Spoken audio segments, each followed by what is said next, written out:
Hoy! What's up, GoFam? Ayun na nga, GoFam. Ito na itsura ng ating maisan.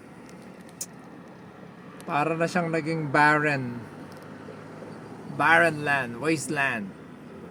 So, ganun talaga, GoFam. Hindi natin, ito na yung kahit gaano ka kagaling, gaano ka scientific na magtanim. Pag yung kalikasan na, ayun na. So, actually, partly, meron ding problema din kasi sa dam natin, GoFam, kasi minadali nilang nagpalabas ng tubig eh.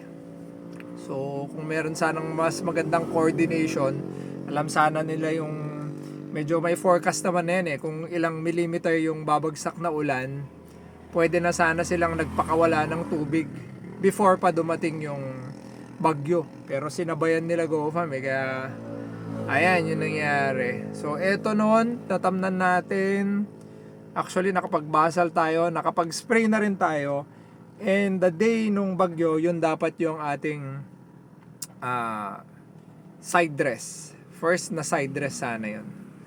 So, ayan. So, madami nagtatanong kung nalubog daw, ilang araw dapat para may chance.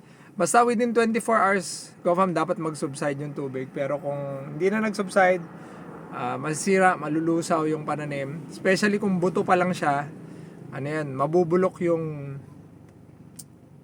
seed. Okay, so may nagtatanong din, magtatanim pa ba tayo? Depende, GoFam. Parang ganito ngayon, sobrang basa yung lupa, hindi tayo makapagtanim, baka may ulan na naman in next few days. Pag masyadong late na, hindi na tayo magtatanim kasi nga drought naman na yung aabutan natin. Pero kung meron pa at may natitirang kapital pa, magtatanim pa rin tayo kasi yun na yun, di ba? Hindi mo naman na kailangang umiyak, magmukmuk, wala na yan, nandyan na yan, tapos na yan. Hindi naman na magbabago yan kahit na ma-stress ka, hindi naman na magbabago, kahit umiyak ka, hindi naman nagbabago wala nang mangyayari. So, tatanim tayo, di ba? Sabi nga ni iba, laban lang ng laban. Okay, tanim lang ng tanim hanggat may nagpapautang. Kaya sa mga financer, baka naman